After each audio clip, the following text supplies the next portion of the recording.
Bi.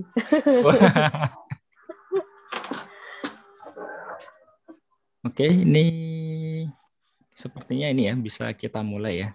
Karena juga sudah 3.30 dan juga sudah ada beberapa yang bergabung di YouTube. Dan untuk yang di Zoom memang ya saya lebih prefer ini sih yang ingin bergabung dan hanya saya kirim di beberapa grup saja kan. Yang misalkan mereka ingin gabung langsung di Zoom juga silakan. Kalau mereka bergabungnya di YouTube juga silakan. Oke, jadi kelihatan formal juga kalau kayak gitu tadi. Ini sengaja pakai kaos berkerah kan supaya nggak terlalu ini. Dan ada Enggak kok, tulisan Singapuranya. santai. Oh iya, Ada beli di logonya. sini.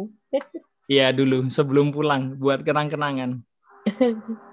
Ini tuh kalau nggak salah pas bukan SG 54 Oh, ulang tahun di tahun Singapura. 2019 ya Hmm. sebelum pulang itu berarti. Oke, jadi karena sudah waktunya ya, kita mulai saja. Selamat sore semuanya. Assalamualaikum warahmatullahi wabarakatuh. Sore. Jadi untuk hari ini, saya izin share screen dulu ya. Nah, ini sudah kelihatan kan ya? Oke. Jadi pertama-tama saya ucapkan terima kasih untuk ya rekan-rekan dan juga adik-adik mahasiswa yang bergabung pada kesempatan sore hari ini. Nah, ini acaranya lebih ke informal karena kita ingin sharing pengalaman studi lanjut dan sudah ada narasumber kita ya yang luar biasa sekali. Jadi kalau menurut saya melihat CV-nya nanti kan wah mantap sekali ini. Banyak hal yang kita bisa belajar dari beliau. Oke, jadi sebelumnya mungkin sedikit memperkenalkan. Nah, ini sudah ada di posternya, jadi mungkin sedikit banyak, khususnya kalau misalkan ada adik-adik mahasiswa yang dari Fakultas Ekonomi, karena kan saya share juga di grup yang semester lalu saya ajar. Nah, kalau misalkan ada yang dari ekonomi ini sangat bagus sekali karena track recordnya juga luar biasa. Terus ada beberapa hal lain lah yang kalau menurut saya memang out of the box. Jadi ada banyak hal yang bisa kita pelajari juga. Semoga dengan kegiatan hari ini akan mendatangkan manfaat untuk kita semua. Oke, jadi sebelum kita mulai, nah sedikit membahas tentang tata tertib. Jadi ini tata tertibnya sederhana ya, standar saja. Standar kalau kita mengadakan suatu diskusi ya. Ya, pertama supaya lebih lancar dan tidak banyak gangguan untuk teman-teman yang bergabung di ruang Zoom, tolong untuk mematikan mikrofon selama acara berlangsung. Kecuali kalau misalkan nanti di sesi tanya jawab diizinkan kan. Kalau misalkan ingin bertanya langsung juga boleh ketika sesi tersebut. Nah, kalau misalkan ada peserta lain yang tidak bergabung lewat Zoom, bisa diarahkan gabung lewat live YouTube. Ini sudah saya cek beberapa sudah ada bergabung lewat live YouTube. Dan untuk yang dari live YouTube otomatis ya tidak bisa bertanya secara langsung kan. Nah, itu silahkan untuk bertanya melalui kolom chat yang ada di live YouTube-nya. Jadi untuk mempermudah juga, tolong juga diberikan nama supaya lebih mudah juga untuk memanggil kan. Kalau misalkan tanpa nama itu kan, wah, takutnya ini ya ada pertanyaan kaleng kan. Jadi kalau dari surat kaleng kan berarti ada pertanyaan seperti itu juga ya. Jadi mohon untuk dicantumkan nama juga dan juga pertanyaannya seperti apa. Nah, untuk acara sore hari ini kita bagi seperti biasa kan. Ini sudah yang keempat. Jadi yang pertama itu ya ada dari teman saya kan dulu, ada Mbak Teresa itu juga dari NII. Nah, waktu itu untuk studinya kan di S2 bidangnya adalah pendidikan matematika. Untuk yang kedua, untuk yang acara serupa ya yang pernah diagendakan itu ada Mas Ardi waktu itu dari Finlandia. Nah, untuk bidangnya matematika khususnya aljabar. Nah, terus yang ketiga itu ada Mbak Indah, belum terlalu lama ya, baru 2 bulan yang lalu. Nah, bidangnya adalah di pendidikan, khususnya di bagian sejarah. Nah, kali ini spesial sekali kita ada kedatangan satu narasumber dari bidang untuk melengkapi kan. Benar-benar bisa melengkapi dari yang sebelum-sebelumnya dari bidang ekonomi. Nah, cuma sebelumnya akan saya perkenalkan terlebih dahulu. Untuk nama lengkapnya adalah Mbak Lili Mutiari.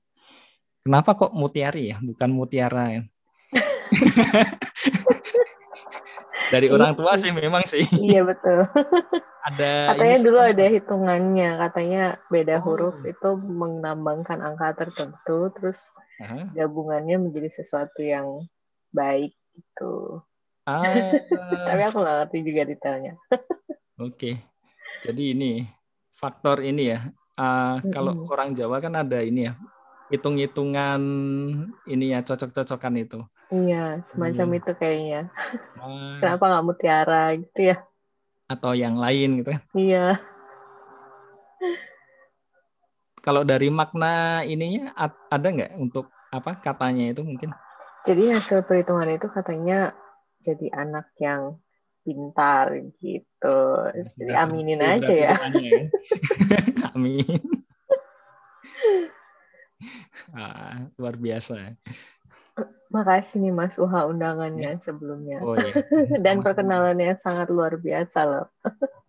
Kalau ini kita yang berterima kasih kan, karena sudah meluangkan waktunya kan. Di sela-sela biasanya itu kan kalau di NII kan masih pada ini ya, kadang-kadang minggu itu masih ke study room, ada yang kerja juga kan. Bener, ini di study Ini room, di ya. ruangannya Mas Uha dulu. Kalau kangen Mas Uha main-main ke sini. Waduh, ngomong-ngomong saya Udah juga lewat di ya. dulu. Saya nggak di situ. Ada namanya kok dulu aku baca di Iya. row Ah, sebelah. itu study room atau di cave? Study room yang lantai 3. Saya bukan di lantai 3, saya di basement 3 Oh, dulu. yang di cave ya? Ya di cave. Tapi Oh. waktu itu memang tidak banyak saya pakai karena setelah beberapa hari di sana itu, jadi mungkin ini ya untuk yang belum pernah ke NII, NII itu adalah satu institut di bawahnya NTU. Dan ya nanti otomatis semua administrasi ya dari NTU, mulai dari pendaftaran sampai lulus sampai ijazahnya juga dari NTU. Nah, itu jadi tempatnya itu memang agak apa ya, terpisah lah, terhubung dengan satu jembatan. Nah, di situ ada study room untuk yang mahasiswa S3. Study roomnya itu ada dua tempat lah. Yang pertama itu di lantai 2 kan. Berarti yang dipakai Mm-mm. Mbak Lili ini kan yang di Benar. lantai 2. Nah, Mm-mm. keistimewaannya yang di lantai 2 itu ya ada jendelanya lah. Betul. Iya. Kalau susah dibuka ya. Kalau susah dibuka, tetapi setidaknya masih ada sirkulasi udara. Betul. Nah, kalau untuk yang di satunya ada di basement 3. Jadi jangan dibayangkan basement itu bawah tanah ya.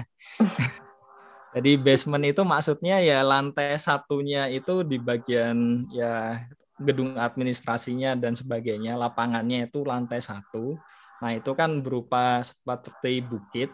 Nah, yang Mm-mm. di bawahnya itu yang dimasuk dengan basement. Jadi masih di atas tanah, bukan di bawah tanah. Mm-mm. Meskipun Masih kelihatan demikian, matahari ya. masih kelihatan matahari. Cuma kalau dari yang basement 3 itu, karena dia posisinya seperti lorong, dan posisi saya di pojokan, ya nggak kelihatan juga mataharinya. Dan lorongnya itu nggak ada jendelanya, terus cuma ada pintu masuk sama satu pintu di sebelah satunya kan. Nah itu maka dari itu beberapa nggak terlalu lama lah, akhirnya lebih seringnya saya di blok 7. Jadi kalau Hmm. ada yang pernah melihat petanya NII itu kan bentuknya Mm-mm. seperti segitiga terus ada lingkarannya kan. Mungkin ada yang pernah ke sana juga kan. Karena beberapa kali kan ada yang ke sana untuk mengikuti Graduate Student Conference. Nah, itu ada blok 1, 2, 3 sampai 7. Yang 7 itu ya di bagian yang science. Jadi yang matematika dan juga yang seperti physical ini, kimia juga di situ kan. Lebih ke situ lah. Dan kalau misalkan mau menemui dosen pembimbing kan tinggal naik. Itu salah satu keuntungannya. Jadi Nah dapat ini meja di sana juga, Man. dapat meja di sana. Sama Oh, seperti Mbak Puspita.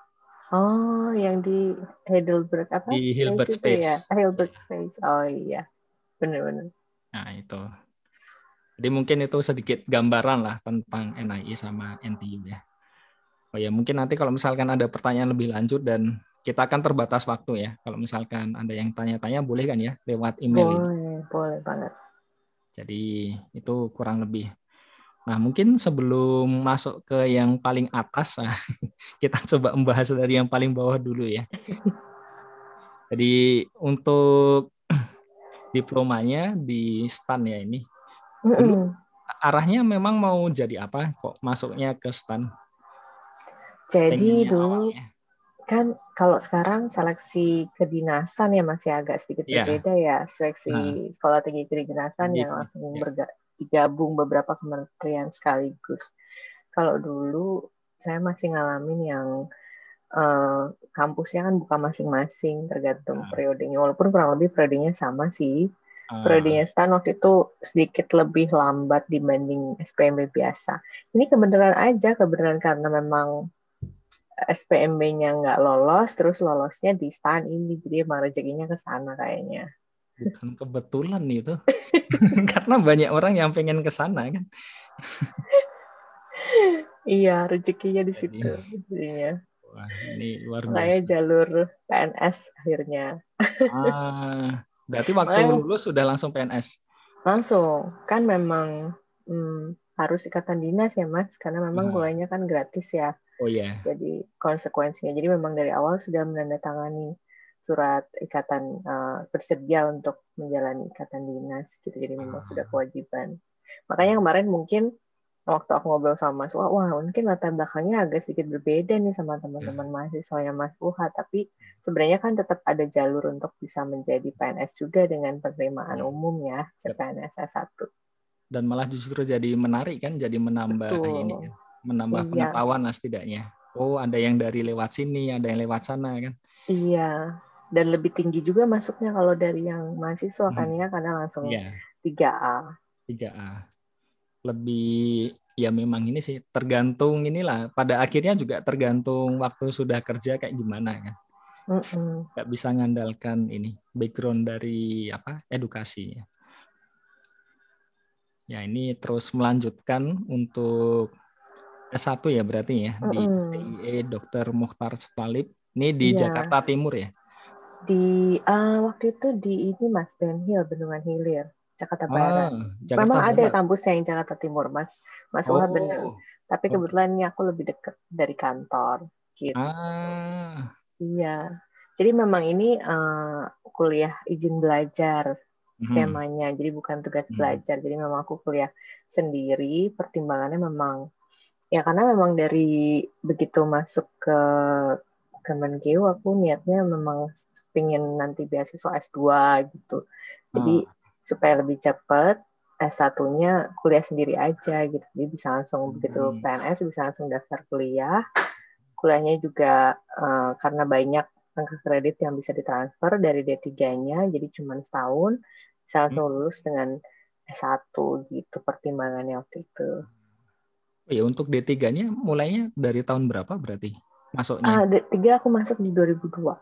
2002. Iya, Oh, iya, lulus di plus satu 2006. tahun sudah S1. Ya mirip seperti ini. Mm-mm. Teman-teman saya yang dari ilmu komputer itu juga kan. Ada yang D3, terus tinggal nambah 1 tahun kalau nggak salah juga. Tapi 1 tahunnya langsung skripsi nanti. Iya, waktu Jadi, itu ada kuliah sih sedikit nggak banyak tapi oh jadi ya satu memang. tahun itu udah langsung. Mm-mm. Ya. Iya, dan banyak memang teman-teman dari PNS juga yang akhirnya sekelas Hmm. bareng gitu. Ah, Iya. luar biasa.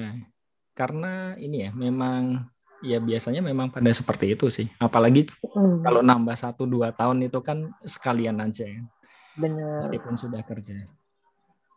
Wah, ini selanjutnya terus melanjutkan ke universitas tercinta ya. Mm-mm. Alma mater Alma kesayangannya. mater. Saya sejak dari S1 soalnya di sini ya. Satu S2. Kalau Mbak Lili dari S2-nya ya, ke UGM. Mm. Mengambil Master of Science in Economics.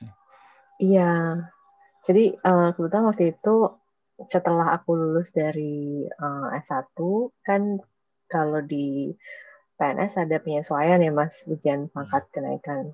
Yep. Untuk bisa dari golongan 2C yang dari lulusan D3 dulu ke pangkat 3A. Nah, jadi 2008 lulus dari S1-nya, 2009 ikut PKP, 2010 keluar pangkat 3A-nya, baru kemudian bisa ikut beasiswa. Nah, kebetulan di 2011 dapat tawaran ini program linkage antara Universitas Gadjah Mada UGM dengan Georgia State University gitu. Jadi ya aku beruntung untuk masuk di program itu. Jadi mulai dari Juni 2011 itu udah kuliah di UGM. Di UGM-nya berarti nggak full 2 tahun ya kalau kayak gitu ya? Enggak, di UGM-nya 1 tahun. 1 tahun kan? Terus tahun depannya ke Atlanta. Iya. Atlanta di Georgia. Georgia itu kan di tengah-tengah ya, bukan dekat laut kan ya? Iya, Agak bawah enggak sedikit kan? bener di bawah. Iya betul. Iklimnya berarti kering banget dong di sana. Iya lumayan hangat, nggak terlalu dingin. Tapi tetap Ya. sih kalau pas lagi fall, winter ya dingin juga, nggak sehangat Florida. Tapi lumayan lah untuk kita yang dari Asia yang nggak kebiasaan kulkas. Adaptasinya mudah atau enggak sih? Karena waktu saya ke Illinois dulu, itu langsung mimisan 2 hari kemudian. Karena udaranya kering kan. Di sini kan biasa lembab. Pas Atau nyampe pernah mungkin mengalami Mas lagi pas winter kali ya, atau pas nyampe pas langsung drastis itu. ya. Oh, iya. Ada sih, pasti kalau sakit-sakit itu tiap kali pindah itu pasti ada ya pengalaman-pengalaman kayak gitu ya. Tapi untungnya nggak terlalu, mungkin karena pas sampai sana juga ada program penyesuaian juga sih yang dilakukan sama universitasnya di sana. Iya, jadi kita kayak diajak, dikasih matrikulasi, mata kuliah singkat, public policy dan semacamnya, terus ada program turnya juga gitu. Jadi ya dibawa senang aja. Oh iya, harus. Semuanya itu kalau sudah suka, seneng, udah jalannya lebih enak ya. Lebih nyaman. Itu rumus umum di mana-mana ya. Mau S1, S2, S3. Mau di negara manapun harus seneng dulu. Kalau seneng nanti effortnya beda, jalaninya juga lebih enak, hasilnya pun nanti juga akan beda. Itu jelas lah. Nah, terus lanjut lagi, ini baru sekarang ya, masih menjalani ya di NII, Masih NTU, berjuang masih berjuang. mengikuti jejak Mas Uha. Waduh, Terus dalam berarti 3 masuk tahun. matematika dong kalau ikut jejak saya. Beda jurusan, Beda. satu jalan. Ini untuk beasiswanya 3 tahun atau 4 tahun dari MOI? Aku beasiswa VETA Scholarship, jadi judulnya sekarang VETA Scholarship, walaupun baru mulai tahun ini ganti nama jadi Ministerial Scholarship. Jadi memang beasiswa Kemenkeu yang kebetulan dikelolanya oleh Badan Pendidikan Pelatihan Keuangan BPPK. Beasiswanya sebenarnya kurang lebih mirip mas skemanya sama LPDP, karena kan LPDP juga rootnya juga kalau titik-titik ada unsur Kementerian Keuangan ya di sana ya. Hanya targetnya aja kan yang beda kan? Target Betul, orangnya. kalau Kan? LPDP kan terbuka luas ya. Terus jadi pastinya proses aplikasi dan lainnya juga menyesuaikan. Kalau ini internal di Kemenkeu. Mungkin dulu pernah dengar Spirit, sebenarnya agak mirip-mirip sama itu juga sih yang dari World Bank. Iya, jadi pengelolaannya mirip-mirip. Ini durasinya untuk S3 4 tahun, Mas. Gitu. Jadi kalau memang ya ada misalnya perpanjangan gitu ya, harus ada aplikasinya, harus ada persetujuan dari supervisor dan semacam, pada proses yang harus dijalani. Normalnya 4 tahun. Perpanjangan itu kan maksimal 1 semester kan biasanya. Sebenarnya dikonsiderasikan berdasarkan semester sih. Jadi ada juga yang 1 semester kemudian belum selesai masih perpanjang lagi 1 semester lagi. Kalau memang kondisinya mengharuskan seperti itu ya bisa dipertimbangkan. Kayaknya kayak teman-teman kita di US kan biasanya programnya 5 tahun ya.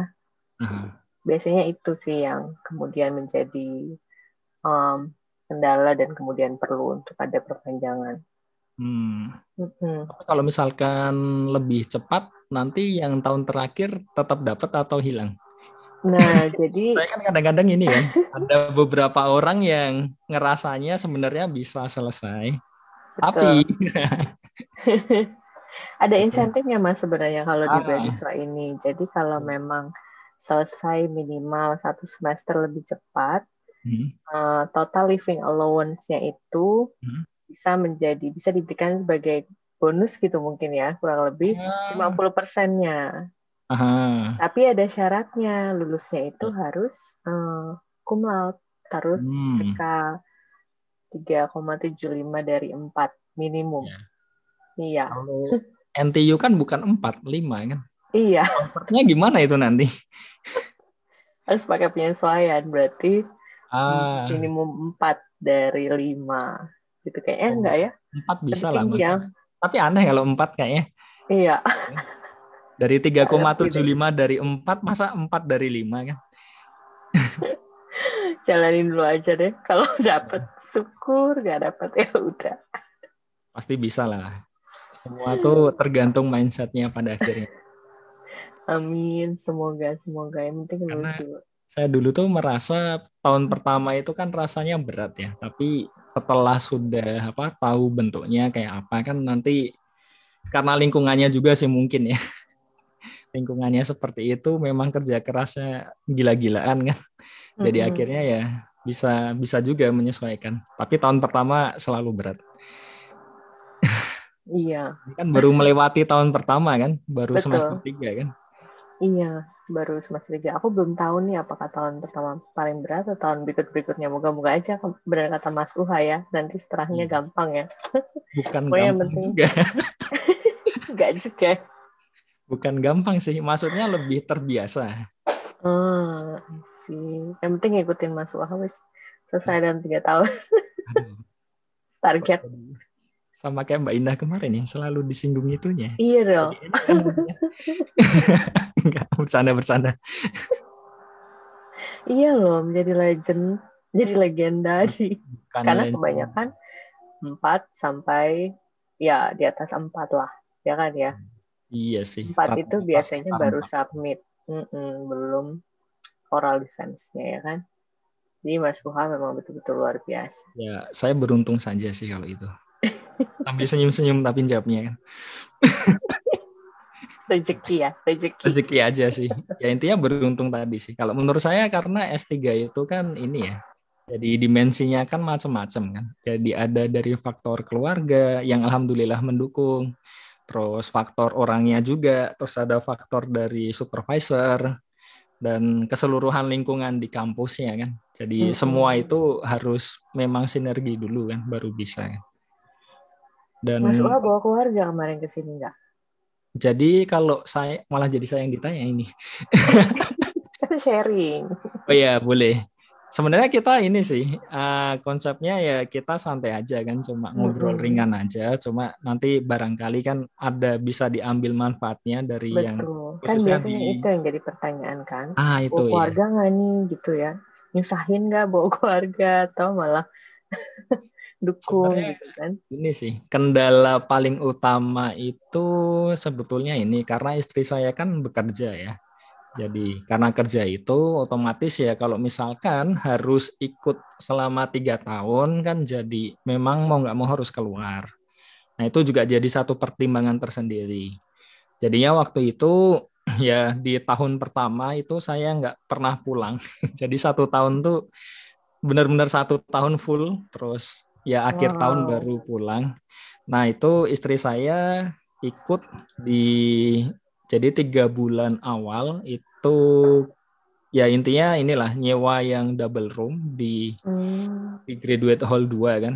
Jadi di Mm-mm. situ terus dia pulang 1 bulan, selanjutnya kembali lagi ke Singapura 1 bulan lagi. Jadi total istri saya di Singapura 3 bulan, sekitar lah hampir 3 bulan. 3 bulan itu tadi di tahun kedua berarti Tahun bukannya pertama, tahun. Oh, tahun pertama tahun pas pertama. pertama kali ikut. Nah karena dia di Oh. sini kan jadi oke lah masih nggak ada masalah kan untuk nggak pulang kan. Mm-mm, Dan mm-mm. memang penyesuaiannya banyak waktu itu. Karena pertama itu dari sisi materi itu kan cukup jauh berbeda dengan S1 dan S2 saya. Kalau Mm-mm. saya kan dari bidang aljabar lah. yang mungkin nggak terlalu ini, tapi kemudian S3-nya kan di teori bilangan. Nah, kan itu teori bilangan kan lebih ke, ya ada aljabarnya juga, cuma memang fokusnya lain, beda-beda topik kan, otomatis kan harus ngejar banyak. Jadi waktu itu ya kenapa 1 tahun nggak pulang ya karena itu. Tapi setelah itu ya setahun bisa 2 kali, kadang 3 kan, tergantung kondisi lah. Iya. Kalau udah tahun kedua, ketiga kita relatif karena nggak ada kuliah ya, jadi relatif Iya, lebih. yep. Mm-mm. Dan sudah menyesuaikan diri kan di 1 tahun pertama kan, itu setidaknya itu. Mm-mm. Kalau jenengan sendiri? Aku suami nggak ikut. Waktu Ah, kemarin pas sampai di sini memang diantar. hmm. Jadi sempat berapa hari ikut di Singapura, tapi ya sebelum mulai kuliah udah pulang dia. Dan Ah, terakhir kan aku kesini Januari ya yep. 2020 sebelum pandemi. Iya. Untungnya masih Itu sempat. sudah pandemi itu Januari.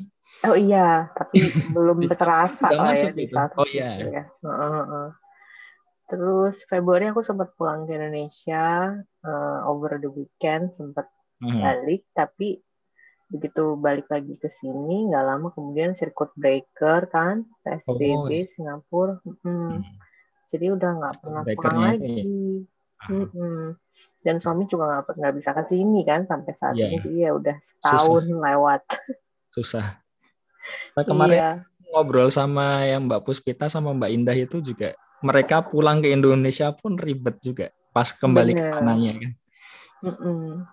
Harus karantina dan kemudian Iya. kan itu kita nggak di cover ya di beasiswa kita, Ah, karantina itu. tapi Dan kan dapat di ini kan subsidi kan dibanding orang iya, umum. betul-betul. Tapi tetap costly juga sih Mas, karena Ya, kan mahal. iya. 1.600 Dan kalau nggak salah. iya betul. Terus sekarang tambah lagi kan itu 14 hari aturannya di government facility, di SAN designated facility. Setelah itu tambah leave of absence di off-campus Ah, facility. Jadi walaupun misalnya aku tinggal di asrama di Graduate Hall 2 nggak bisa langsung balik ke GH2, harus hmm. off dulu. Iya, itu bisa 1.000 lagi kali ya. Jadi pertimbangannya banyak Iya, kalau misalnya memang mau memang berdoa. sangat repot sih. Mm-mm. Saya sendiri saya kan ujiannya Januari, itu sidang disertasi. Setelah itu yang Mm-mm. belum belum kembali lagi ke sana. Wisuda kemarin juga nggak ke sana karena itu tadi mahal. Mas Agustus 2000 berapa jadinya? 2017 ya? Saya submit disertasinya Agustus 2019. Terus setelah itu Hmm. kan direview sama reviewer. Jadi kalau yang Mm-mm. dikatakan 3 tahun tadi bukan 3 tahun sidangnya, tapi 3 tahun submit final tesisnya kan. Hmm. Karena kan setelah final Ya, tesis itu kan kalau nggak ada masalah dengan tesis kita ya ya sudah itu kan. iya. Bentuknya kan sudah Tetap inilah cepat tinggal ya di. karena kebanyakan orang baru submit di tahun keempat. Ya, Iya ya kan? beruntung itu tadi sih. Rezeki, Terus rezeki. terus kembali lagi itu Januari. Dan waktu itu terasa lumayan sih sebenarnya efek pandemi di Singapura. Karena saya sempat nginep di Changi, Hmm. dipakai masker. Ya karena di Changinya sih, di luar Changi masih kayaknya aman waktu itu. Hmm. Ya. Oh ya Moga-moga mungkin cepat inilah ya, amin. kondisi cepat segera ini ya dengan adanya vaksin ya kan. Udah divaksin Mas Wahab? Ya, itu kemarin ada something lah, akhirnya belum bisa Hmm. ikutan. Tapi overall sebenarnya nanti semester depan sudah bisa ini, bisa Offline tatap ya. langsung, nggak yang ya Hmm. offline. Kalau yang di NI itu kan saya dengar-dengar memang sudah dari kemarin-kemarin kan, Iya, sudah bisa offline udah kan, hybrid. Kalau dari NTU-nya awal. malahan udah bener-bener nggak ada lagi online kalau nggak salah. Tapi NAI masih hybrid, Ah, masih mm. kombinasi. Ah, ya itu yang seharusnya bisa ditiru sih, karena mau nggak mau kalau misalkan full online terus-terusan nanti agak sulit untuk pencapaiannya sama persis ketika ada ini kan. Ya semoga saja lah semuanya segera membaik. Tuh. Ini kita sudah setengah jam masih di satu halaman ini loh. Jadi mungkin ini ya, kita lanjut sedikit ya. Mm-mm. Tadi kan ada sempat ini kan membahas sedikit pertanyaan kan dari Vina ya tadi ya. Ketika lulus S1 mau kerja dulu atau S2 dulu. Nah, kalau lihat dari sini kan karena tadi sudah ini ya, sudah faktor ini tadi memang ikatan dinas, Mm-mm. berarti setelah selesai tadi langsung kerja. Iya, jadi memang pas aku 2006 lulus dari D3 juga kan nggak bisa langsung kuliah lagi, harus kerja dulu setelah PNS, baru bisa daftar lagi. Kalau nggak salah sekarang aturannya malah harus 2 tahun dari PNS. Ah, Jadi aku dulu masih lebih berarti beruntung masih bisa satu mulai. tahun kan? Ya. Begitu PNS langsung bisa ikut. Nah, Ah, terus kemudian setelah yang lulus dari S2 juga harus ikatan dinas dulu dua hmm, tahun. Jadi sebenarnya karena aku lulus di ijazahnya tanggalnya per Januari 2014, baru bisa mulai daftar beasiswa itu Januari 2016. Tapi sebenarnya aku agak terlambat nih karena hmm. 2019 baru benar ikut beasiswa gitu. Mungkin biasanya ini sih, terus yang pada ditanyakan itu ketika kita sudah kejeda, sempat Mm-mm. kerja dulu. Nah, ketika lanjut lagi kuliah itu in-nya itu rasanya lumayan cepat atau tetap butuh penyesuaian lagi, ya kan? Iya, benar-benar. Kalau aku sih, gimana ya? Karena banyak hal yang terjadi, pasti kan orang-orang pengalamannya mungkin beda-beda ya. Iya. Kenapa kemudian bisa terus gas lanjut atau ada jeda. Kalau aku sih karena waktu 2014 lulus, terus tahun kemudian promosi kebetulan. Jadi Aha. ya ke Manado. Terus di Manado Hmm. eh, ketemu calon suami, terus Hmm. nikah, gitu kan, Ah, berkeluarga, gitu. Jadi iya. prioritasnya memang sempat. Tapi memang dari dulu memang aku memang sudah berpikir pengen lanjut kuliah S2 Iya. terus kemudian S3 gitu. Jadi selalu S2 juga sudah mikir nanti mau S3. Tapi ada bagusnya juga ada jeda seperti yang aku alami karena kemudian Hmm. kalau S2 aku kan di ekonomi ya Mas, Iya. karena beasiswanya dapatnya itu gitu, jadi memang udah Hmm. sepaket, nggak milih waktu itu. Tapi Hmm. kemudian dulu kepikiran S3-nya akan sama juga, ekonomi juga, atau Ah. public policy, atau jalur-jalur yang mirip lah gitu. Hmm. Tapi setelah aku jeda dan setelah di pekerjaan, di karir gitu ya, juga pindah dan ada Hmm. perkembangan dan lain sebagainya, akhirnya mulai mikir, kayaknya kalau aku kuliah ekonomi lagi, karena aku kerjanya di Badan Pendidikan dan Pelatihan Keuangan, kurang ke kurang kebermanfaatan ilmunya kayaknya kurang maksimal nih gitu. Jadi akhirnya mulai mikir kuliah apa ya yang bakal lebih bisa kepake gitu di Motivasinya kantor berarti juga. itu ya, pindah ke Mm-mm. educationnya. Betul, iya makanya kadang orang suka suka apa ya bertanya gitu, kok Ministry of Finance, kok education gitu kan biasanya kan MOI, Iya. guru gitu kan. Nah, karena aku di Badan Pendidikan Pelatihan Keuangan di professional development-nya Ah. Kemenkeu gitu. Jadi ya bagus sih ada jedanya, maksudnya jadi ada kesempatan refleksi, ngelihat lagi balik lagi tujuannya apa gitu. Dan juga prioritas-prioritas hidup lainnya kan maksudnya ya itu tadi udah berkeluarga gitu kan, udah uh, ada hal-hal prioritas-prioritas lain lah yang jadi pertimbangan gitu. Akhirnya kuliahnya nggak jauh-jauh amat dari Indonesia gitu kan. Oh, Ada berkeluarganya itu penyesuaian-penyesuaian. setelah yang dari Georgia tadi atau sebelumnya berarti? Setelah Setelah. Ah. 2015, gitu. Jadi 2015 itu aku pindah ke Manado, Maret Hmm. 2015, terus kenal calon suami di sana, kemudian nikah di Desember 2015, gitu Ah. ceritanya.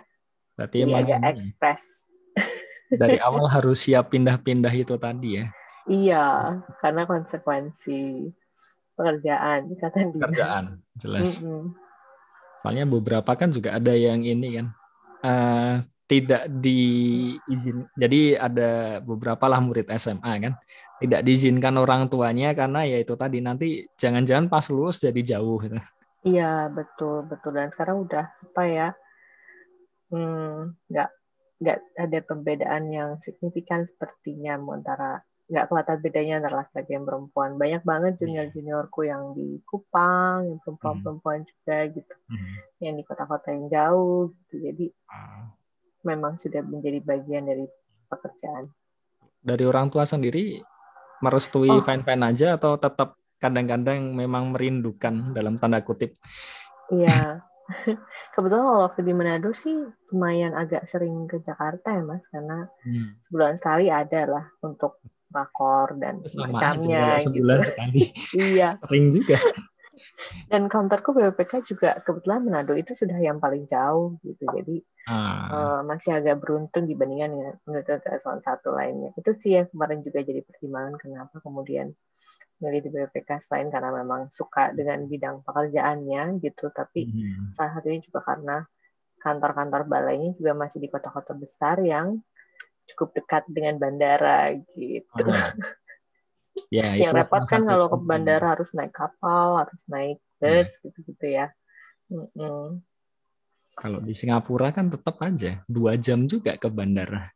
Iya, Tapi sama aja nih. Sekarang kan juga nggak bisa pulang kan. iya, Susah pulang. bener. Jadi mau dekat pun juga nggak ngefek banyak. Iya, ternyata tetap jauh. Tetap jauh.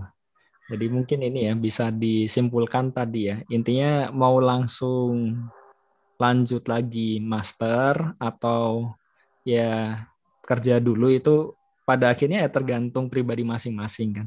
Dan kalau Betul. kita bisa mengkondisikan sebenarnya ada banyak poin plus juga kalau kita kerja dulu. Tapi ya kalau misalkan mau langsung pun juga sebetulnya kalau dari banyak sisi pun juga ada keuntungannya juga kan. Jadi tergantung kondisi masing-masing lah. Dan itu pun juga idealnya memang ya salah satunya dibahas juga dengan orang tua kan kalau misalkan belum menikah kan itu Mm-mm. sebaiknya seperti itu kan. Jadi ya kembali ke masing-masing lagi. Cuma ini tadi ada satu part yang saya belum bisa nangkep betul-betul kan. Jadi di Kementerian Keuangannya kan berarti ini ya di finance Mm-mm. education-nya itu nantinya untuk apa jenis mungkin bisa dicontohkan lah pekerjaannya seperti apa gitu. Mungkin yang Jadi, dimaksud di sini kan. mm-mm. Kalau di Kementerian Keuangan itu kan memang ada 11 unit eselon 1 ya. Hmm. Artinya Direktorat Jenderal Pajak yang mungkin lebih familiar, Direktorat Jenderal Bea dan Cukai, Hmm. perbendaharaan, anggaran, terus Badan Kebijakan Fiskal, dan lain-lain. Jadi salah satunya Hmm. kemudian Badan Pendidikan Pelatihan Keuangan yang menangani tentang uh, pelatihan, pendidikan dan pelatihan untuk pegawai Hmm. Kementerian Keuangan. Jadi Ah. kita punya unit-unit pusdiklat, pusat pendidikan dan pelatihan keuangan. Jadi beberapa di antaranya aku pernah punya pengalaman kerja itu di Pusdikat Keuangan Umum dan terakhir sebelum ke Singapura ini, sebelum kuliah Hmm. lagi. Terus, jadi masing-masing pusdikat itu sesuai dengan namanya, ada pusdikat pajak, pusdikat bea dan Hmm. cukai, itu koordinasinya dengan unit eselon 1 terkait gitu, ngurusin Hmm. pegawai yang di unit eselon 1 tersebut, dan pastinya bidang pelatihan yang dilakukan sesuai sama kebutuhan dari unit eselon 1-nya. STAN itu juga di bawah BPPK sebenarnya. Sekarang Ah. namanya Politeknik Keuangan Negara, Yep. STAN. Hmm. Gitu. Jadi itu pendidikan tinggi yang di bawah Kementerian Keuangan dikelola oleh BPK, kurang lebih seperti itu. Berarti salah satunya ini kayak ngisi diklat juga ya, nggak cuma Betul. organize kan di narasumbernya juga. Ya, tapi aku Ah. memang bukan full time Widya Suara ya. Kalau full Hmm. time instructor di BPK kan Widya Suara. Aku di kantor jalur strukturalnya Hmm. gitu. Kalau Widya Suara kan jalur fungsional ya. Mungkin Tapi kan kurang lebih kadang-kadang sama ini kayak kan, dosen kali ya. Mm-mm. nggak maksudnya kadang-kadang jobnya mirip seperti Widya Iswara kan meskipun nggak full time itu kan. Oh iya, jadi kalau Widya Suara itu kalau di kami ya itu selain ngajar memang bantu mengembangkan kurikulum, tapi Ah, mainnya sih ngajar sih. ajar ya. Mm-mm. Iya, ngajar dan memang walaupun ya ada penelitian dan kurang lebih sama, agak sedikit berbeda sih tapi ya dengan Mhm. dosennya apa aja yang Iya, menjadi tanggung jawabnya gitu. agak. Kalau di struktural ya apa ya Mas, kayak administrasi jadinya pekerjaannya. Nah, oke, jadi punya gambaran sekarang kan. Nah, ini salah satu manfaatnya juga kan sharing kayak gini kan. Jadi bisa tahu di bidang lain kan. Kalau nggak kayak gini kan agak susah. Oke, jadi mungkin sedikit lanjut ya tentang organizational experience. Nah, ini yang terbaru, wah, yang sering kali kita lihat di Instagram ya. Jadi ketika awal kuliah dulu masuk jadi salah satu ini ya pengurusnya di NII Betul. GSC, terus sekarang terpilih jadi presidennya. Atau mungkin Kayak bisa gabut dijelaskan ya. dulu GSC-nya itu kayak apa? Mungkin pada nggak Jadi punya gambaran kan GSC itu apa kan di sana kan?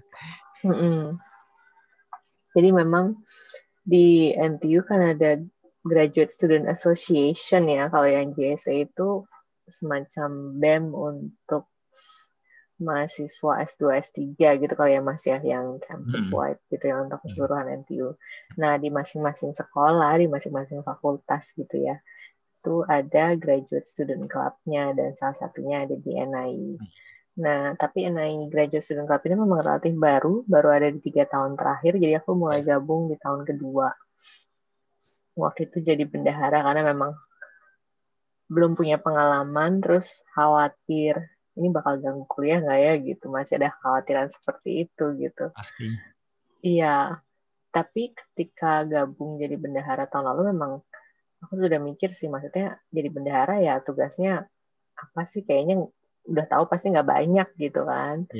Tapi karena tugasnya nggak banyak, berarti aku harus bantu yang lain gitu, harus nggak gabut gitu, nggak cuma nama aja gitu di pengurusan gitu. Dan akhirnya malah beneran jadi yang dilakukan adalah hal-hal yang lain yang di luar tugas treasurer, karena memang treasurer nggak ada kerjaan apa-apa karena kita nggak ngelola dana gitu, kita nggak dikasih dana secara langsung untuk dikelola oleh CSC langsung, jadinya malah ngurusin proposal buat event, hosting eventnya gitu, terus dan jadi keterusan gitu karena kerjaan itu menyenangkan.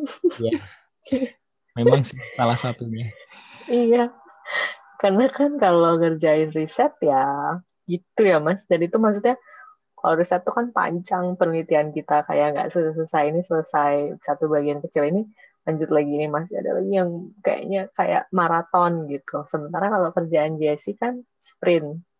Ini selesai, langsung kelihatan. Iya, acara kita jadi, datang lumayan ya gitu. Jadi ada spark kayak gitu-gitu yang kemudian jadi seneng, dan karena seneng di pengalaman tahun lalu, akhirnya malah ya udah tahun ini sekalian aja nyemplung jadi presiden gitu. Udah kebayang kayaknya kerjaan presiden. Oh, kegiatannya oke. apa aja ya. Kayaknya doable deh gitu. Jadi akhirnya memutuskan tahun ini untuk naik jadi presiden gitu ceritanya. Dan beruntungnya, rezekinya dapat dukungan dari yang milih, mahasiswa yang milih. Yep. Karena kan jarang-jarang kan ya orang Indonesia terus diminta jadi ya salah satu leader di entah di bagian mana kan. Itu kan agak jarang. Iya. Ya. Karena sedikit juga kita di sini ya, maksudnya. Ya memang tidak terlalu banyak juga yang aktif di situ. Kalau saya dulu tuh ini sih waktu itu dibentuk itu kan saya sudah tahun terakhir kan. Jadi kalau misalkan saya bergabung juga nanti Keburu bayangannya akan lulus ya. mengganggu sih. Jadi karena saya pernah bergabung 2 kali di kepanitiaan yang Graduate Student Conference. Kalau yang tahun lalu itu kan nggak ada kan, di pending kan karena pandemi. Iya. Tahun ini Akhirnya ada. berubah jadi webinar. Tahun ini Oh ya, ada online. Mas. Nanti physical. Iya physical.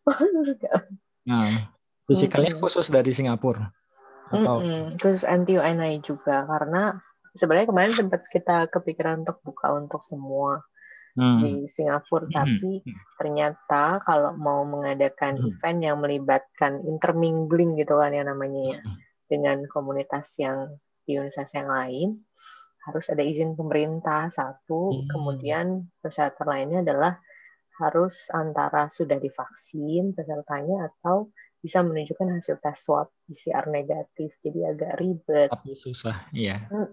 Akhirnya ya udah kita bikin internal aja. Nah, Tapi online-nya tetap masih dibuka.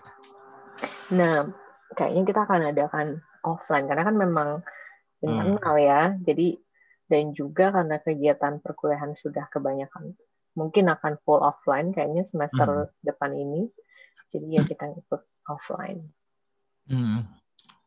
Ya, kalau misalkan nanti bisa dibuka terus boleh ikut online kan barangkali kan teman-teman yang masih S2 atau ada yang S3 itu kan bisa ikutan. Dulu kan banyak banget yang dari Indonesia. Iya, betul, beberapa dari Indonesia ya, iya. Jadi gitu. ya. Nanti kalau emang dibuka kita kabar-kabarin, Mas. Nah, tuh. Nanti ini ya saya bantu share ke teman-teman yang lain kan. Barangkali ada yang mau ikut. Nah, itu sedikit inilah tentang Graduate Student Club dari NIE. Jadi ya dimanapun, kapanpun itu yang namanya ketika kuliah, kalau kita ikut juga berorganisasi selalu banyak positifnya kan. Salah satunya ya dari sisi pertemanan pun agak berbeda biasanya. Jadi kalau teman di satu organisasi itu nanti dekatnya feel-nya itu beda dengan kalau misalkan yang teman biasa kan atau di satu kepanitiaan lah. Itu feel-nya akrabnya beda. Terus selanjutnya juga nanti kita juga bisa lebih dekat sama adminnya. Ya kan?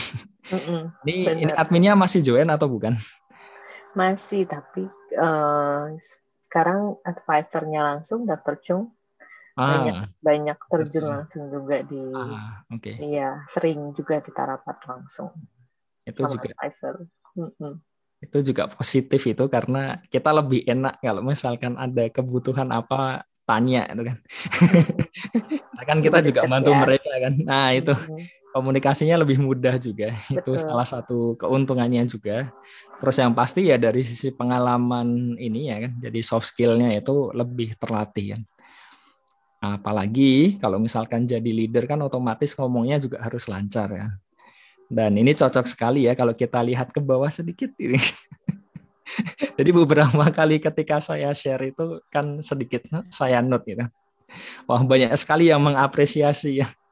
Bahasa Inggrisnya luar biasa sekali. Ini faktor rezeki. Ya, rezeki. Ini kira-kira ada pengaruhnya atau tidak ketika kuliah di Amerika dulu mungkin? Oh iya, ada Mas, pasti. Apa signifikannya maksudnya? Oke, jadi sebenarnya ada pastinya namanya tes ya. Ya. Kita akan ada trial and error dong. Ya. Betul sekali. Tapi ya ini yang dimasukin adalah yang flying colors gitu. Yang not so flying colors-nya nggak masuk di sini. Tapi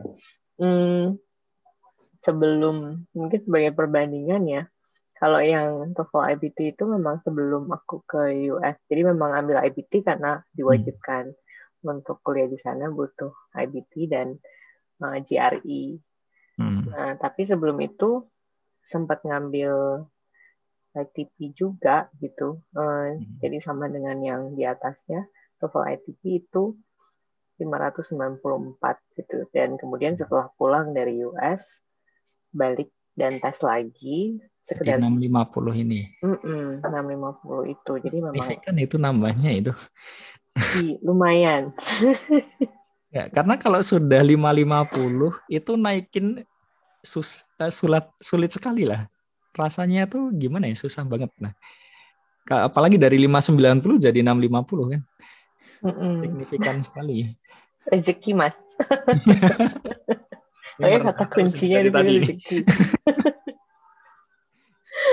Tapi emang aku hobi sih. Maksudnya dari zaman sekolah juga bahasa Inggris itu salah satu pelajaran favorit gitu. Selain matematika sebenarnya, tapi matematika lama-lama semakin susah. Ya, tapi kan kalau di ekonomi mau nggak mau lah harus berkutat dengan itu juga kan. Dan cocok sekali ya berarti ya. Matematikanya bagus, bahasa Inggrisnya bagus kan. Jadinya makin lancar lagi kemana-mananya. Nah, itu tadi saya tanya kenapa, karena kadang-kadang itu ada yang tanya gini kan. Jadi kalau ya seperti inilah, ketika saya dulu sebelum S3 itu kan saya 1 bulan kan di Singapura. Itu salah satunya juga untuk memperlancar speaking. alasannya ya karena environment-nya di sini kan otomatis agak sulit lah kita untuk menerapkan speaking ke kehidupan sehari-hari ya. Nah, mungkin bisa sharing atau enggak? Kan sebelumnya kan sudah 590 itu kan tinggi sekali ya. Padahal kan environment-nya masih di Indonesia kan. Nah, gimana caranya untuk membiasakan itu selain karena senang tadi kan? Supaya ya setidaknya kalau keluar itu kan idealnya kan seenggak-enggaknya kan 530 kan paling tidak kan. Supaya bisa ngomong lumayan lah. Nah, supaya Benar. yang kalau misalkan ada yang kepingin juga kan untuk menaikkan ke sekitaran itu setidaknya Mm-mm. dan environment kayak gini. Pas dulu aku lulus SMA sih, dulu SMA juga ada kan ya tes TOEFL juga ya. Itu memang masih di 470-an kalau nggak salah. Jadi memang masih rendah banget. Tapi memang makanya waktu di STAN itu aku ikut klub debat. Ah, Ya, gitu kebetulan di STAN ada. Kayaknya setiap universitas ada ya, karena kalau ya. aku ikut kompetisi di yang gabungan dari universitas nasional gitu, biasanya perwakilan dari UGM juga ada. Jadi Cuma tingkatnya universitas memang itu. Sudah iya, bukan fakultas lagi. iya betul betul betul. Jadi aku tuh di STAN ikut itu, jadi beberapa kali ikut Ah, kompetisi dan sering ikut latihannya pastinya dan itu ah, memang beda banget antara yang dari pertama masuk kan kalau di debat itu kita dilatih untuk bisa ngomong terus selama 7 menit ya hmm. durasinya 7 menit nonstop. Dari yang awalnya mungkin cuma ngomong di 1-2 menit pertama habis itu banyakan diemnya gitu Iya, yang bikin awkward. seringnya gitu. Iya, sampai yang kemudian memang bisa untuk ngomong Ah, lancar selama 7 menit itu gitu dan iya. menjelaskan sesuatu. Jadi memang latihan di Stan English Club itu yang aku rasa banyak membantu sih. Ya. Bagus sekali sih itu tipsnya. Jarang-jarang sih dengar seperti ini kan. Ya, itu mungkin ini ya untuk yang adik-adik mahasiswa kan. Kalau misalkan ingin menaikkan untuk kemampuan bahasa Inggrisnya ya paling mudah yaitu tadi kan. Kita maksa sendiri untuk ngomong kan. Dan ngomongnya jangan cuma semenit 2 menit. Bisa di set misal 7 menit atau ikut debat tadi kan. Bisa memaksa kita Benar. untuk belajar terus. Nah Kayaknya ini klub kayak gini udah makin banyak ya Mas di ya, kampus-kampus. Maksudnya conversation club itu kan biasanya ada ya. cuma Sekarang peminatnya malah, biasanya ini kan orang-orang khusus kan.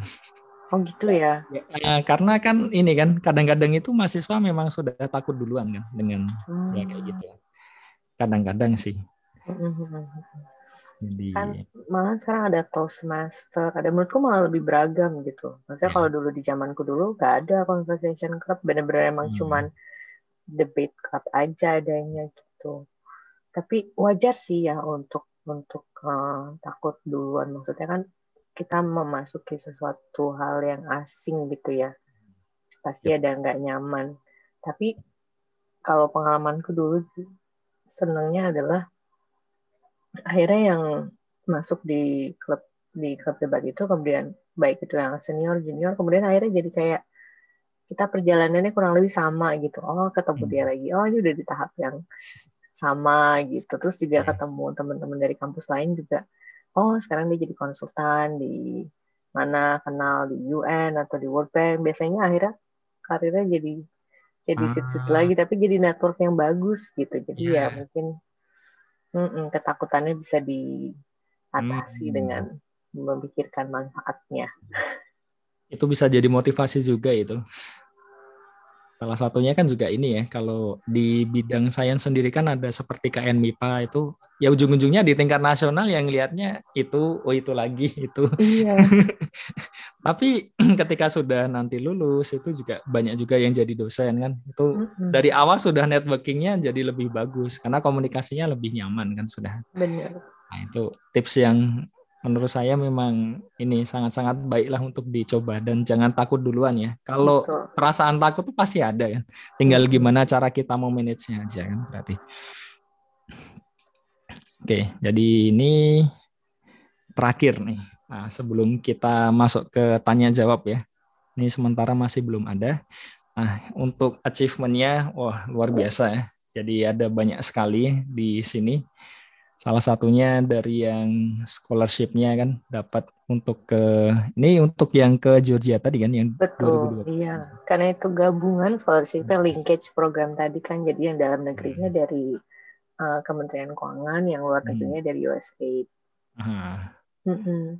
Dan ini juga yang sempat disinggung barusan kan tentang yang debat tadi ya. Betul. Jadi luar biasa sekali ya. Bisa untuk inilah benar-benar jadi motivasi kan untuk kita semua kan untuk ya setidaknya itu ini kalau di pendidikan memang kalau saya lihat tingkat kemampuan bahasa Inggrisnya memang lebih tinggi kan yang dibutuhkan. Tapi meskipun demikian pun sebenarnya overall ya selain pendidikan juga tetap kita butuh kan minimal harus bisa berkomunikasi ya. Betul. Mm-mm. Komunikasi aktif itu setidak-tidaknya. Dan sumber pengetahuan juga kebanyakan dalam bahasa asing ya Mas, kayaknya ya. Ya. Dalam bahasa Inggris terutama. Nah, Hmm. dari dulu memang ini ya untuk apa? Misalkan dari diploma dulu dari sisi referensinya yang dipakai dari dosennya kebanyakan pakai buku bahasa Indonesia atau Oh karena kan iya. ini mesti banyak yang ini kan mahasiswa S1 atau D3 kan. Kalau yang Iya, master yang di UGM saya tahu lah itu lumayan banyak yang di FEB itu kan banyak yang pakai bahasa Inggris kan. iya benar. Di Kalau STAS yang di juga TP. memang textbooknya bahasa Inggris Mas waktu itu. Mhm. Principal accounting, terus cost accounting itu nggak yang terjemahan, memang yang teks Ah, aslinya. Yang menjadi acuan. malah bagus kan dari awal sudah langsung tahu literaturnya dalam bahasa ini ya kan. Mm-mm. Itu berarti ini juga kan bisa membantu juga kan ketika Betul. sudah mau studi lanjut kan bisa ngomong lebih nyaman kan salah satunya. Oke, jadi terima kasih banyak untuk Mbak Lili itu mungkin untuk yang sesi pertama kita ya tentang perkenalan. Nah, ini silahkan kalau misalkan ada pertanyaan dari sementara dari YouTube belum ada. Nah, ini mumpung masih ada Vina, barangkali ada yang mau ditanyakan, bisa open mic. Halo Mbak Lili. Halo Mbak Vina. Pengen kenalan dulu deh Mbak Vina. Oh ya, Mahasiswa. oh ya Mahasiswa, kenalan. mahasiswa. Ini Masih juga kecil banget, Tahun Mbak. keberapa? Semester 6. Oh, udah mau Semester selesai 6. dong. Amin, ya Allah semoga cepat mengikuti jejak Mbak Amin. Lili yang mana-mana. Mbak Vina ini barusan ini juga ya mewakili DIY kan di kompetisi bahasa kan. Wah, iya. Tapi Mau bahasa bahas Indonesia apa? bukan bahasa Inggris. Oh, bagus Oh, Mungkin bisa dong. sebenarnya dijelaskan sendiri. sebenarnya itu 3 bahasa, Pak. Jadi bahasa Indonesia kan kalau Hmm? ini malah cerita duta bahasa Iya, gimana? nggak apa-apa Ya nggak dong. apa-apa. Pengen denger. Oh ya, Kan jadi sekalian. kalau kalau di duta bahasa itu kan seperti ikonnya dari Balai Bahasa. Nah, kita itu ada Trigatra Trigatra Bangun Bahasa. Jadi itu Aha. utamakan bahasa Indonesia, lestarikan bahasa daerah dan kuasai bahasa asing. Jadi memang di kami itu yang bobot paling tingginya itu bahasa Indonesia. Jadi kalau sekalian promosi di channelnya Pak Uha, jadi kalau bahasa Inggris kan ada TOEFL gitu, tapi kalau bahasa Indonesia itu sebenarnya juga ada namanya UKBI gitu. Itu seperti TOEFL, nanti skornya juga dipertimbangkan dalam duta bahasa itu. Gitu sih, sebenarnya bukan bahasa Indonesia aja, tapi ada 3 bahasa gitu. Kalau mungkin banyak yang bertanya juga kenapa ada bahasa daerah, bahkan bahasa daerah di masing-masing daerah itu berbeda gitu. Nah, itu memang di masing-masing daerah membawa bahasa daerahnya dari masing-masing daerah. Misalkan kan kalau Vina kan mewakili Jogja, berarti menggunakan bahasa Jawa. Seperti itu sih. Lanjut ke pertanyaan ya, Pak. Jadi bahasa Indonesia bagus banget dong Mbak Vina ya. Bahasa Gimana, Indonesia Mbak? yang baik dan benar. Bahasa Indonesia bagus banget. Enggak, masih masih banyak belajar. Cuma kemarin kebetulan ada dipilih gitu. Mbak Vina Kalau kata jurusan bahasa apa jurusan matematika? jurusan matematika, Matematika. Tapi jurusan bahasanya bagus gitu ya. matematika. Kombinasi yang bagus ya. Iya, nah jadi gini Mbak, ini Mm. sedikit cerita curhat gimana ya. Jadi kan Vina kan jurusan matematika, tapi seneng banget yang bahasa dan public speaking, bicara publik seperti itu kan.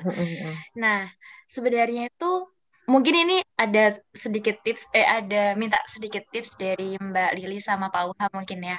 Sebenarnya tuh kan mau tugas akhir, ini tuh mau mengambil. Nah, masih mikir banget gimana caranya bisa ngambil topik matematika, tapi berhubungan sama bahasa itu sih. Terus juga kalau misalkan mau studi lanjut juga, kan kepengennya di Singapura atau di Jerman. Tapi kalau dari cerita Mbak Lili tadi kan perjalanannya kayaknya tanpa ini ya, tanpa kerikil, tanpa kerikil yang sangat tajam gitu kan ya. Nah, kira-kira gimana sih bisa tahu apa namanya pembukaan-pembukaan gitu. Tapi kalau kita lihat di Instagram banyak banget ya kalau pembukaan-pembukaan beasiswa gitu. Tapi sepertinya tuh sangat tidak terjangkau karena memang memang ini levelnya tuh udah ngelihatnya tuh udah kayak yang wow tinggi banget gitu. Jadi kayaknya kesempatan untuk masuk itu susah. Kalau dari Mbak Lili gimana untuk melihat kesempatan-kesempatan itu, peluang-peluang itu untuk bisa dapetin nih ini biar. Hmm. Mungkin itu dulu deh. Nanti Oke. lagi kalau masih ada waktu. Mungkin Mbak Lili dulu aja, nanti saya Oke, tambahkan. sip. Kalau kesempatan sebenarnya sekarang menurutku malah jadi sangat terbuka luas, apalagi dengan adanya PDP ya. PDP itu kan openly available, terus pembukaannya sering gitu ya. Dan selain itu juga kalau nggak salah ada program Australian AAI kan ya, Australian Award Indonesia. Terus dan ada juga program-program lainnya banyak lah pasti. Nah, eh, sebenarnya di mana-mana beasiswa pasti persyaratannya kurang lebih mirip-mirip. TPA, TOEFL, terus kemudian mungkin ada tes psikotes, wawancara gitu. Jadi ya, GRE kalau Singapura sama Amerika kan. iya benar. Master juga perlu GRE ya Mas ya? Iya, Nggak cuma ada BSI GRE ya? juga. Iya. Oh ya oke. Nah, jadi yang penting kan kalau itu udah didapetin TPA biasanya Otobapenas. Terus kalau TOEFL ya syarat minimumnya udah ada. Kalau syarat-syarat itu udah bisa dilengkapi dan kemudian nanti bisa kalau untuk apply dan dapat uh, letter of acceptance sebenarnya bisa ada beberapa pilihan menurutku ya bisa dilakukan dari sebelum dapat beasiswanya atau sesudah beasiswanya gitu. Jadi ya yang penting sih itu TPA dan TOEFL-nya sudah mencapai syarat minimum dan kemudian udah bisa dapat hasilnya dan kayaknya kalau Mbak Vina udah sampai ikut kompetisi ya pasti bahasanya oke lah udah sampai mewakili DIY gitu pasti bisa lah yakin. Oke, jadi ya kurang lebih itu tadi ya dari sisi ya gimana cara untuk ininya lah. Tapi kurang lebih kalau menurut saya sih, meskipun bukaannya kapanpun, itu kan ada track recordnya kan. Jadi tahun sebelumnya itu requirement-nya apa saja, terus setelahnya kan ada ininya kan. Ya kurang lebih tahun depan kan ya mirip-mirip seperti itu kan. Biasanya nggak jauh berbeda. Jadi idealnya ya disiapkan saja, terus sambil ini, kalau misalkan seperti pengen LPDP kan, tinggal ya buka saja di webnya LPDP, karena pengalaman yang tahun lalu kalau tidak salah, mungkin juga karena pandemi, itu dari sisi bulannya agak bergeser kan. Nah itu kadang-kadang yang agak ini ya, jadi kita mikirnya bulan apa, ternyata dibuka lebih awal itu kan. Ya kalau misalkan kita sudah siap duluan kan itu jauh lebih baik lah. Tapi kalau untuk syarat-syaratnya seperti apa ya idealnya memang harusnya sih mencari sendiri kalau itu kan. Karena kan harus ngelihat satu persatu kan dan setiap tahun bisa jadi berbeda. Mungkin tambahan detailnya kan juga bisa jadi berbeda kan. Jadi kalau memang benar-benar ingin untuk menggunakan beasiswa tertentu yang jadi targetnya ya harus mau melihat syaratnya apa. Dan ya kurang lebih mirip-mirip lah tiap tahun ya. Paling kalau tahun sebelumnya itu ya nanti setelahnya ya kurang lebih itu kan. Cuma Benar. bahayanya itu tadi sih karena pandemi ini kadang-kadang bukanya itu bisa jadi beda sama tahun sebelumnya. Bisa dipercepat. Terus yang kedua dari sisi tugas akhir tadi ya, dari matematika yang dihubungkan dengan bahasa. Oh itu agak sulit juga ya untuk menjawabnya sebenarnya. Jadi kalau kita melihat dari sisi matematika sendiri itu kan ada beberapa subnya kan. Jadi kalau seperti yang di UGM kan ada aljabar, analisis, terus terapan, ada yang statistika, terus ada juga yang di komputasi ya, aktuaria kan sekarang ada juga. Nah itu tinggal disesuaikan saja sebenarnya. Pengennya nanti itu yang berhubungan dengan matematikanya tuh bagian apanya.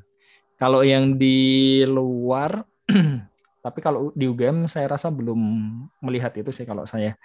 Jadi kemarin itu saya sempat ngobrol juga dengan teman-teman dari Unima, Manado. Itu kan ada etnomatematika, itu kan juga dihubungkan dengan ya kultur budayanya lah dari daerah tersebut kan.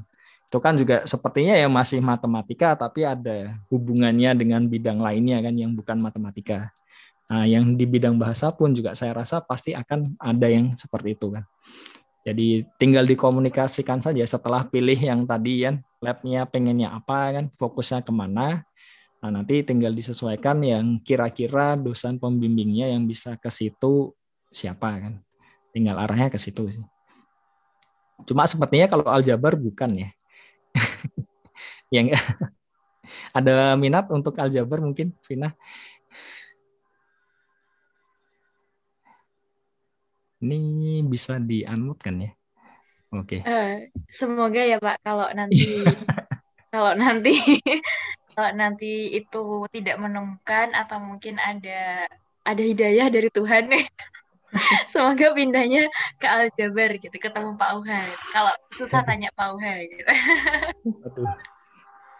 Itu kurang lebih lah untuk ini ya.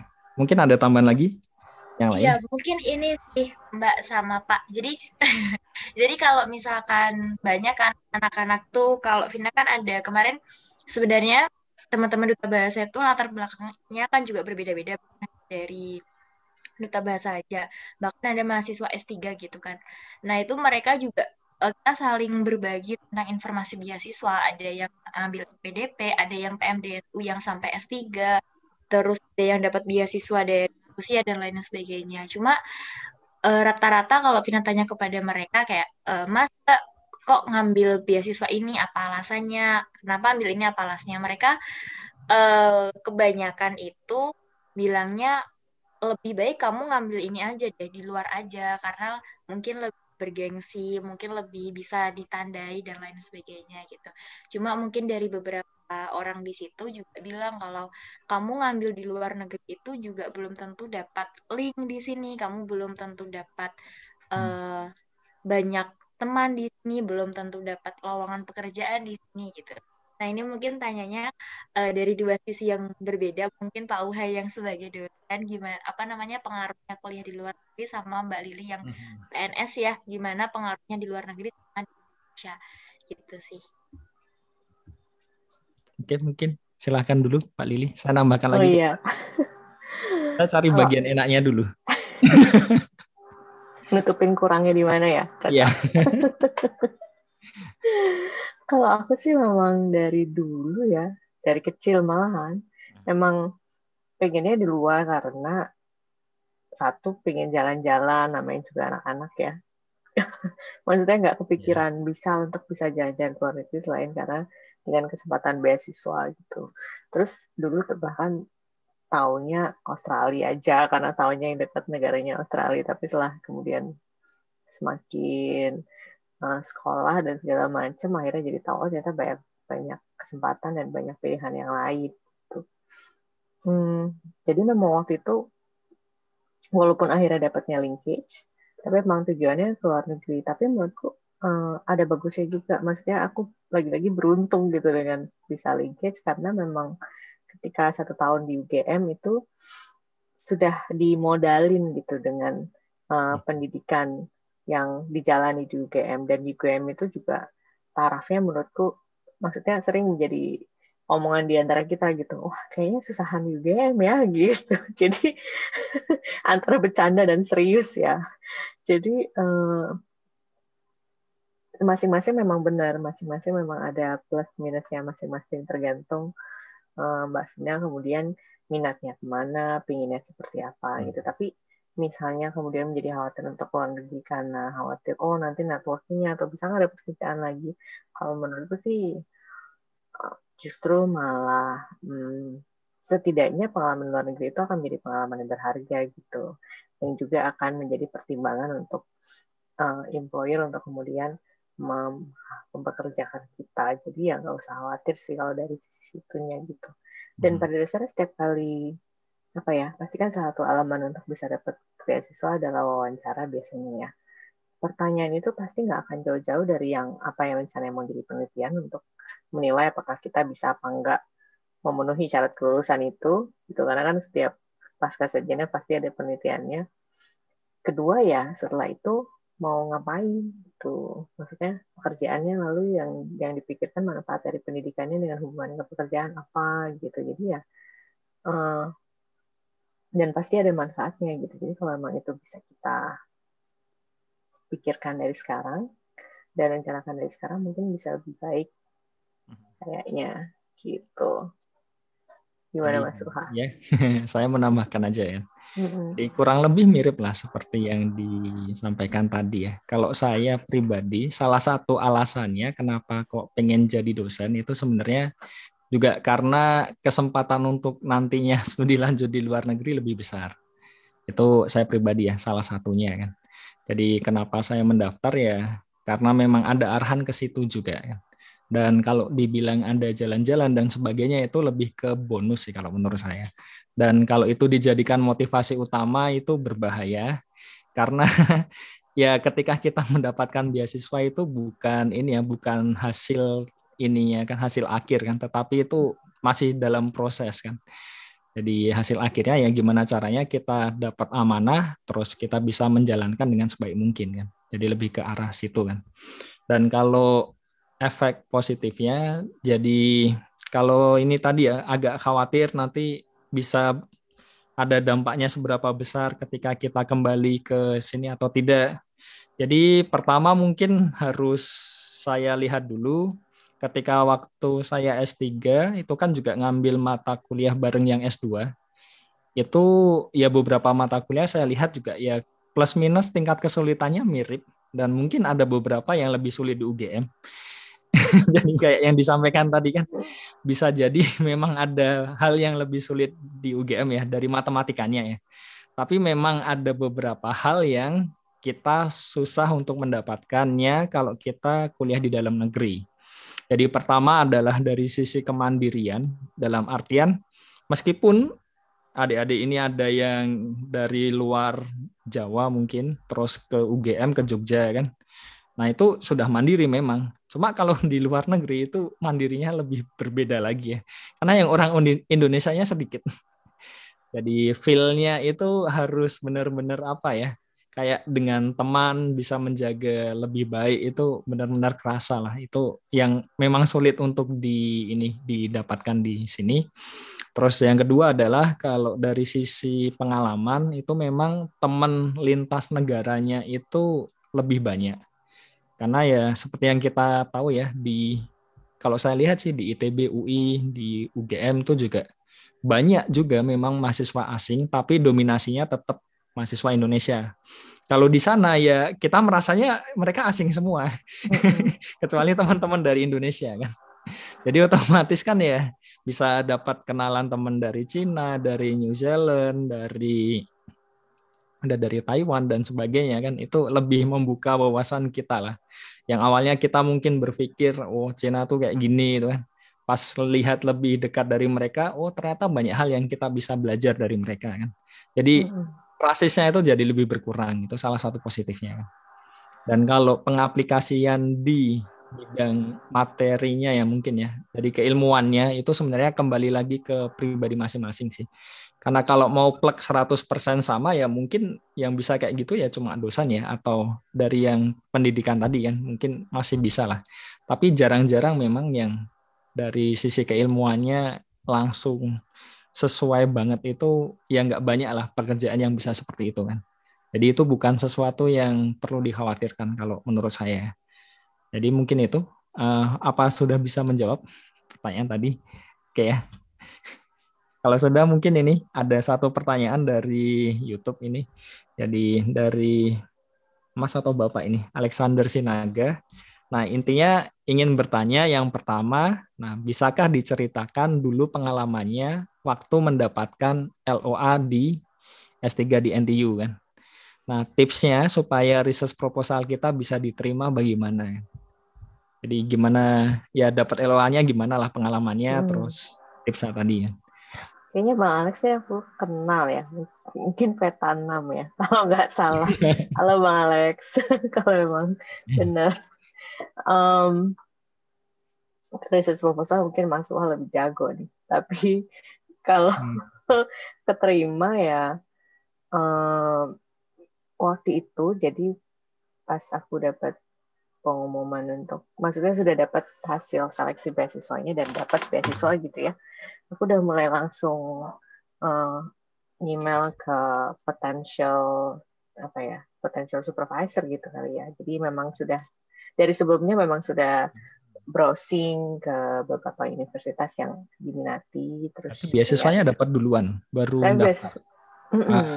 Okay. Jadi memang agak beda, mah. Kayaknya kalau LPDP bisa dapat LOA dulu ya, atau malah disarankan untuk bisa dapat LOA dulu ya. Ya kalau di VETA karena memang setelah beasiswa itu ada program pre-departure untuk persiapan bahasanya dan lain sebagainya, dan kemudian dikasih waktu lagi 6 bulan ya, terus aku lupa juga 1 tahun bisa untuk dapetin LOA-nya. Jadi sebenarnya waktunya cukup panjang, cuman ya waktu itu aku udah nyolong start duluan gitu kira-kira. Karena memang dari sebelum daftar beasiswa kan memang udah mulai browsing universitas-universitas mana yang diminati. Jadi ketika sudah dapat beasiswa itu ya udah mulai langsung email ke target supervisor ini gitu, memperkenalkan diri. Saya Lili, saya dapat beasiswa dari program Kementerian Keuangan, terus saya minat di program ini, terus dan udah nyiapin research proposal singkat juga ya, maksudnya memang kebetulan salah satu syarat di beasiswa VETA itu ada research proposal juga yang nanti di wawancara juga akan ditanya gitu lebih lanjut lagi sama wawancaranya. Jadi ya itu yang aku jadikan dokumen yang dikirimkan bersama dengan email perkenalan diri ke potential supervisor itu. Dan kebetulan sih di INAI sangat menyambut baik dan ramah-ramah dan responden ya. Itu pengalamanku sih seperti itu kayaknya gitu ya Mas. Tepat. Iya gitu. Jadi ya setelah ya langsung proses aplikasi sesuai dengan prosedurnya, dan karena kebetulan memang untuk programku, aku kan EDD ya, kalau PhD kan bisa 2 semester dalam 1 tahun. Kalau EDD penerimaannya hanya 1 kali dalam setahun, jadinya memang harus daftar sebelum April, Juni sudah tutup seleksi, dan kemudian pengumuman di sekitar bulan September, Oktober kalau nggak salah, untuk mulai kuliah di Januari. Jadi waktu itu pertimbangannya aku udah dapat beasiswa kalau nggak salah bulan Maret ya, nggak lupa juga sih. Nah, kalau misalnya aku tunda ke tahun depannya kan terlalu lama ya jeda antara. Jadi akhirnya aku ngejar di tahun ini aja langsung terima.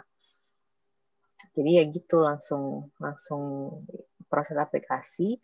Jadi ketika masih dalam periode pre-departure juga aku udah wawancara dengan supervisor gitu, udah datang ke Singapura untuk wawancara dan dapat LOA di pas pengumumannya itu kurang lebih di bulan September, kurang lebih 1 bulan setelah wawancara kalau nggak salah. Gitu. Jadi prosesnya memang cukup simple ya. Dan selain NAI sebenarnya waktu itu aku sempat juga untuk memperkenalkan diri dan nyari supervisor di universitas di Australia gitu.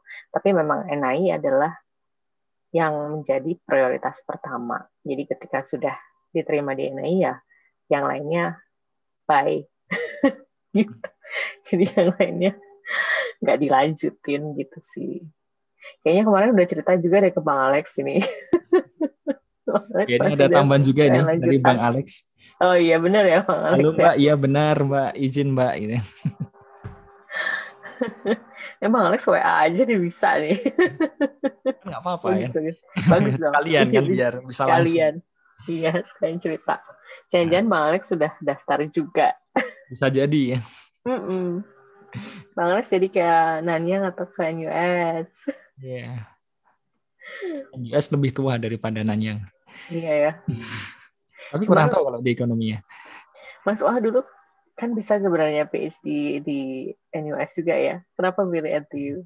Kalau saya dulu itu ini sih lebih karena salah satunya itu kan untuk mengisi kekosongan keilmuan juga kan. Jadi dari sisi penelitian yang teori bilangan itu belum terlihat lah. Jadi salah satunya itu tadi. Dan kalau saya memang agak sedikit berbeda ya dari sisi mendapatkan beasiswanya karena saya kan dapatnya dari NII. Nah, itu langsung jadi waktu mendaftar kan ada opsinya kan. Apakah Anda ingin mendaftar beasiswa? Jadi itu yang saya centang. Jadi waktu daftar keren. sekalian Lebih apply susah ya. soalnya. Iya memang sulit sih karena waktu sudah pengumuman itu diberitahu supervisor saya cuma ada 3 kan katanya. Di 3 diperebutkan banyak orang ya. Ya beruntung Karena lah. kita bukan negara prioritas. Ya Rezeki ya memang Mas, rezeki. rezeki siapa yang tahu kan, yang penting berusaha maksimal kan. Iya. Kalau aku Maksimal. sengaja memang nyari beasiswa karena memang aku tahu susah gitu. Jadi mungkin aku nggak masuk kayaknya kalau aku ikut jalur ikutin Mas Uha nih. Jadi jalur berbayar aja. Kalau saya dulu ini sih nggak terlalu banyak memikirkan itu sih. Jadi yang penting diusahakan semaksimal mungkin kita bisanya apa kan. Kayak waktu itu kan diminta untuk ya kira-kira 1 bulan di sana untuk riset dulu mungkin untuk pengenalan juga kan. Ya sudah jalan. Itu kan juga jadi poin plus tersendiri kan otomatis kan. Jadi itu bagian dari beasiswanya itu Mas? Belum. Program 1 Jadi itu bulan. sebelum kuliah. Waktu itu jadi ke sana sekitar 1 bulan itu sekalian ada tes ini kan wawancara sama tertulis. Dan itu dadakan sebenarnya nggak diagendakan. Terus tiba-tiba ya mumpung kamu di sini kan sekalian aja kan. Yeah. Otomatis kan juga jadi apa ya? Kalau menurut saya sih kelihatan positif juga kan. Karena kan ya langsung dites. Jadi H-1 atau H-2 itu. Terus tiba-tiba suruh ngerjain soal matematik. Soal wawancara ini. Jadi ya itulah salah satunya kan jadi sesuatu yang positif juga sih kalau menurut saya. Jadi Mas Wah pas wawancara datang ya sama ya. Maksudnya kan ada opsi untuk wawancara lewat online. Karena saya di situ. Jadi langsung waktu itu. Iya, sama sih aku juga pas wawancara juga datang ke sini. Saking kepinginnya gitu, kayak niatnya. Tahu deket. Yep. Dan ya itu mungkin sedikit perbedaannya. Bukan sedikit sih, lumayan banyak itu bedanya kan. Dan karena sudah dari awal itu ada beberapa plan lah. Terus memang fokusnya kalau saya waktu itu ya hanya ini kan. Dan setelah diusahakan terus gimana caranya lah membuat impresi yang baik kan di awal kan juga ya alhamdulillahnya rezeki kan nggak kemana kan gitu aja sih. Cuma memang harus diakui ya setelahnya pun jadi setelah diterima setelah masuk kalau yang saya rasakan sih sepertinya pressure-nya agak berbeda kan. Waktu itu memang ya orang-orang di NII kan jadi tahu dan ekspektasinya lebih tinggi. Itu paling terasa lah. Maka dari itu ini kan juga ini ya saya ada grup yang tentang kripto. Nah, itu kan juga salah satunya ada yang bekerja di NTU itu sharing tentang ada satu beasiswa yang cukup besar juga. Nah, yang sebelumnya juga lebih besar lagi. Tapi ya itu yang di-mention ya bebannya gimana itu pressure-nya nanti kan. Itu. Jadi tapi ya emang beda. ya. Maksudnya beasiswanya Mas Uha kan ada tuntutan untuk learning hours ya. Maksudnya ada beberapa jam untuk harus kerja, ya kan beda dengan yang LPDP atau beasiswaku gitu. Kan nggak ada tuntutan seperti itu. Terus research bukan research, teaching assistant-nya berarti ya. Walaupun bonusnya allowance lebih besar di rezeki. Ya, alhamdulillah. Tapi kalau saya dulu memang lebih ke hidup sederhana sih. Jadi tahun nabungnya pertama banyak berarti. Tapi kan pendek, hanya 3 tahun. Oh, iya. Kalau pengen nabung lebih banyak dilamain. Iya. Tapi bukan itu sih. Kalau saya pribadi nggak yang terlalu inilah. Ya uang itu penting, tapi bukan segalanya. Saya pribadi. Jadi ada beberapa hal yang memang harus dikorbankan kan ketika kita kuliah jauh dari keluarga dan sebagainya kan. Dan ya itu menurut saya masih lebih berharga. Jadi ya lebih cepat lebih baik kan waktu itu. Oke. Jadi oke. Mungkin ini ya karena sudah waktu semakin sore dan tidak ada lagi ya yang atau mungkin Vina ada lagi pertanyaan terakhir. Cukup. Nah, karena sudah cukup, berarti bisa kita cukupkan untuk diskusi kita pada sore hari ini. Terima kasih semuanya yang sudah bergabung, baik melalui Zoom maupun melalui YouTube. Mohon maaf saya tidak bisa mengecek terus-terusan ya untuk YouTube-nya kan. Jadi saya kurang tahu tadi ada berapa banyak yang live, terus yang di Zoom juga kan. Jadi kurang tahu ada yang masuk atau keluar lagi kan juga saya tidak terlalu melihat. Jadi mohon maaf ya tidak bisa full inilah untuk melihat semuanya tadi. Cuma harapannya dengan adanya sharing-sharing seperti ini itu kan meskipun kegiatannya santai, tapi kan ketika kita bisa membentuk ya mindset yang lebih positif, itu kan sesuatu yang sulit kan untuk dibentuk sebenarnya kan. Dan harapannya sih dengan kegiatan-kegiatan seperti ini kan bisa membentuk mindset yang lebih bagus karena kan ya ada ungkapan juga kan kalau kita dekat sama penjual minyak wangi nanti ketularan wangi. Kalau penjual yang bau ya kita bau kan. Nah, harapannya dengan kayak gini kan semakin dekat dengan yang orang-orang cerdas seperti Mbak Lili itu tadi kan. Dan Mas Jadi Uha. bisa ikut ketularan gitu. Jadi harapannya kurang lebih seperti itu ya. Oke, jadi sekali lagi saya ucapkan terima kasih untuk narasumber kita yang luar biasa Mbak Lili ya atas sharing-sharingnya dan juga ya, teman-teman dan adik-adik yang ikut bergabung dari awal tadi sampai akhir, baik yang tadi mungkin ada yang pernah join dari Zoom atau dari YouTube dan ya semoga kedepannya bisa inilah diagendakan untuk acara yang seperti ini kan karena memang cukup positif. Nah ini kemarin saya sempat kontak ada teman yang kuliah S3 di Jepang. Dulunya matematika, sekarang pindah haluan. Nah itu sepertinya juga akan jadi menarik kan. Jadi tunggu saja infonya untuk yang kedepannya. Oke, jadi sekian saja. Selamat menunggu berbuka puasa bagi yang berpuasa kan. Bagi yang mau bekerja lagi silahkan mau bekerja kan. Barangkali sampai ini kan sampai malam siapa tahu kan. Oh pasti. Nggak ada hari tanpa kerja.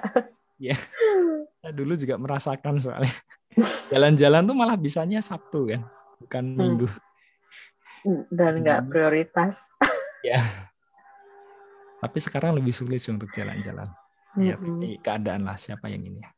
Oke, jadi sekali lagi terima kasih untuk semuanya. Selamat sore. Wassalamualaikum warahmatullahi wabarakatuh. Oke. Terima kasih Mbak Lili. Sampai jumpa. Sama-sama. Makasih Mbak Lili. Makasih Mbak Vina. Jadi bisa ngobrol banyak. Sebelumnya nggak pernah ngobrol banyak kan ya kita kan. Waktu Kopi Tiam itu kan cuma bentar kan. Iya. Malah nggak pernah